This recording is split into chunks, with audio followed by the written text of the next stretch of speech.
আসসালামু আলাইকুম, কেমন আছেন সবাই? আশা করি আল্লাহর অশেষ রহমতে সবাই ভালো আছেন। দীর্ঘদিন অপেক্ষার পরে নতুন একটি রেসিপি শেয়ার করতে চলে এসেছি। আজকের রেসিপি চাইনিজ ভেজিটেবল।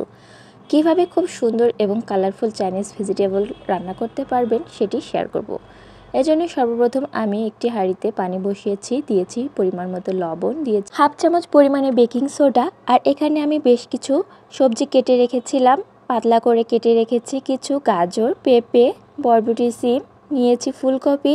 হাতের কাছে ক্যাপসিকাম না থাকার কারণে টমেটোকে ভিতর থেকে বীজগুলো ফেলে দিয়ে এভাবে মোটা করে কেটে নিয়েছি। আপনি আপনার প্রয়োজন অনুসারে যে কোনো সবজি ব্যবহার করবেন। এবার পানি যখন এভাবে ফুটে উঠবে এর মধ্যে আমি দিয়ে দিব পেঁপেগুলো আমি 4 থেকে 5 মিনিট মতো সিদ্ধ করে নিব। এরপরে আস্তে আস্তে বাকি সমস্ত সবজিগুলো একই প্রসেসে সিদ্ধ করে নিতে হবে।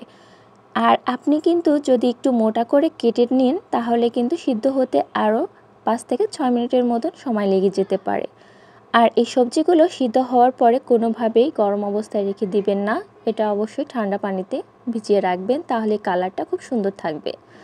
আর আমি যে এখানে বেকিং সোডাটা ব্যবহার করেছি তার কারণ হচ্ছে যাতে সবজির রঙটা খুব সুন্দর সবুজ সবুজ থাকে, সে কারণে কিন্তু আমি এখানে বেকিং সোডাটা ব্যবহার করেছি। আর রান্নার পরেও কিন্তু কালারটা কোনোভাবেই নষ্ট হবে না। এবার একইভাবে সমস্ত সবজিগুলো আমি খুব ভালোভাবে সিদ্ধ করে নিব। এখানে আমি গাজর, সিম এবং ফুলকপিগুলো একসঙ্গে সিদ্ধ করে নিয়েছি। আর 5 থেকে 6 মিনিটের মধ্যে এই সমস্ত সবজিগুলো সিদ্ধ হয়ে আসবে। চাইনিজ রান্নার জন্য মূলত সেই সমস্ত সবজিগুলো নির্বাচন করলে ভালো হয় যেগুলো কাঁচাও খাওয়া যায়। এইবার আমি চলে যাচ্ছি কড়াইতে। এখানে আমি দিয়েছি কিছু রসুন কুচি, দিয়েছি 1 টুকরো আদা কুচি। এই দুইটি কুচি একসাথে মিলেমিশে খুব দারুণ একটি ফ্লেভার নিয়ে আসে। এবার নেড়েচেড়ে একটু ব্রাউন কালার হয়ে আসলে আমি এর মধ্যে দিয়ে দেব কিউব করে কেটে রাখা পেঁয়াজ কুচি।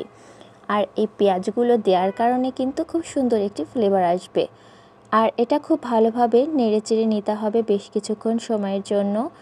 আর যখন একটু নরম হয়ে আসবে পেঁয়াজগুলো তখন এর মধ্যে দিয়ে দিতে হবে সিদ্ধ করে রাখা সেই সবজিগুলো দেওয়া হয়ে গেলে খুব ভালোভাবে নেড়েচেড়ে মিশিয়ে নিতে হবে। যেহেতু এটি সিদ্ধ তাই তো বেশি নাড়াচাড়া করার প্রয়োজন হবে না।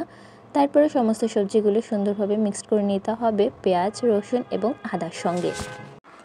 সবগুলো উপকরণ খুব ভালোভাবে মেশানো হয়ে গেলে কিন্তু খুব সুন্দর লাগে দেখতে, যেহেতু কালারগুলো একদম পারফেক্ট থাকে তাই তো আমার কাছে এই সবজিটা খুব ভালো লাগে দেখতে।